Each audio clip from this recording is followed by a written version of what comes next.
ये बचपन से थोड़े शरारती थे। आज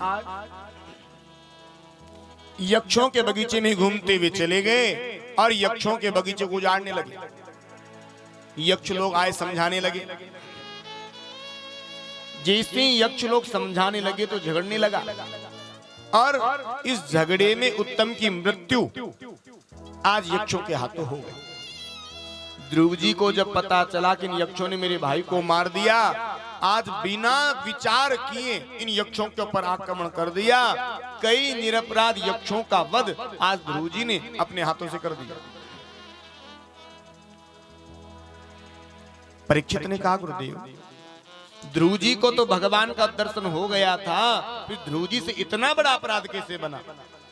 देखो भैया, भगवान का दर्शन मिलना अलग बात है और ये सत्संग मिलना अलग बात है। ये सत्संग बड़ा ही दुर्लभ है,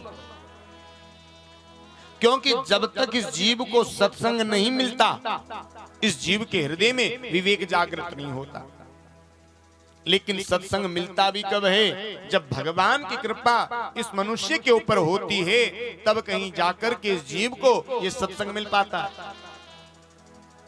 लिखा है बाबा ने,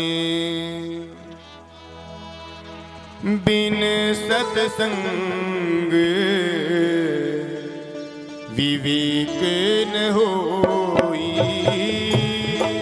सत्संग विवेक न होई, बिन सत्संग विवेक न होई, बिन सत्संग विवेक न होई, बिन सत्संग विवेक न होई, बिन सत्संग विवेक न होई, राम कृपा बिन सुलभ न सोई, राम कृपा बिन सुलभ न सोई, राम कृपा बिन सुलभ न सोई, राम कृपा बिन सुलभ न सोई, बिन सत्संग विवेक न होई। बिना सत्संग के जीव को विवेक जागृत नहीं होता। लेकिन सत्संग कब मिलता है? राम कृपा बिन सुलभ न सोई। बिना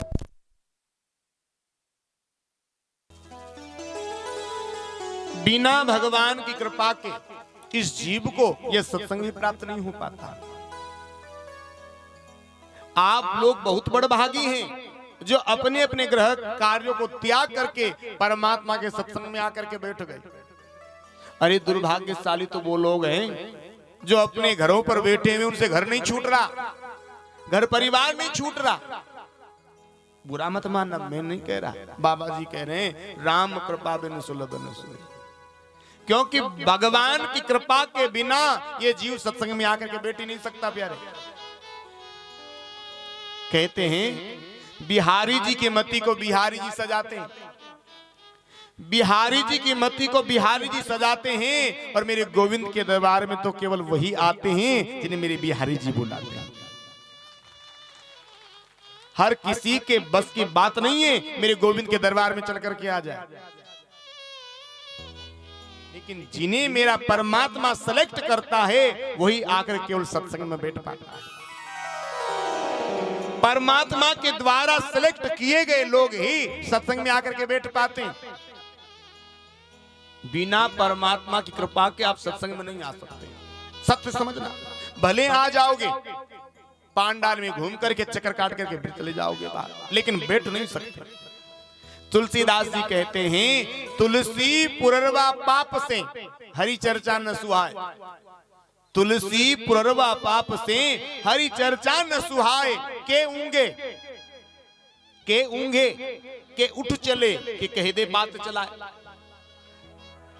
समझ में नहीं आया होगा, समझा देते। पूर्व जन्म के पापों की वजह से भगवान की कथा हमें अच्छी नहीं लगती और मान लो आकर के जैसे तैसे बैठ भी जाएं तो के ऊंघे नींद निकालने लग जाएंगे है?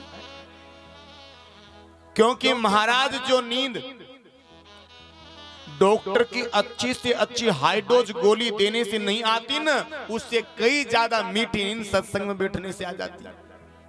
हाँ तो के ऊंगे के उठ चले, मैया विचार करेंगे बैठे बैठे 3 घंटा है गए, एक घर को चक्कर काट के आऊं, पीछे घर में बहू अकेली है, कई बादाम को हलवा बना कर तो ना खा रही हो के उठ चले, या कह दे बात चलाए, कुछ नहीं तो आपस में काना फूसी करने लग जाएंगे, बातचीत करने लग जाएंगे। कहने का मतलब लेकिन परमात्मा की कथा से विमुख रह जाएंगे। तो ध्रुव जी को आज मनु महाराज ने आकर के सत्संग दिया, और सत्संग जब मिला उसका फल क्या हुआ?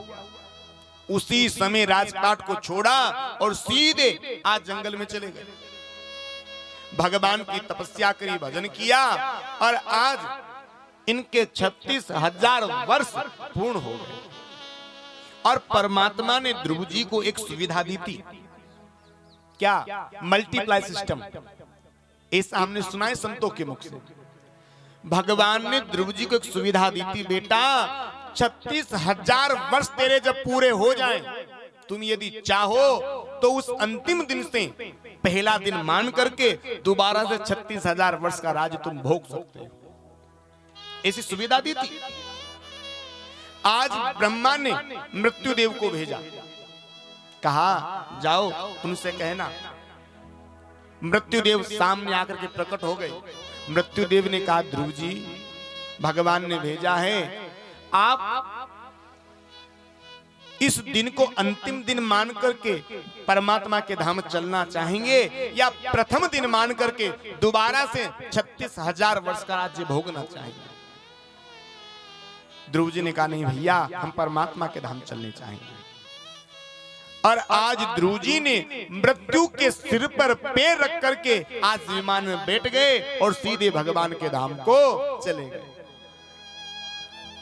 आज परीक्षित जी महाराज से सुखदेव जी कह रहे हैं, देखो राजन, परमात्मा के भजन का फल क्या है?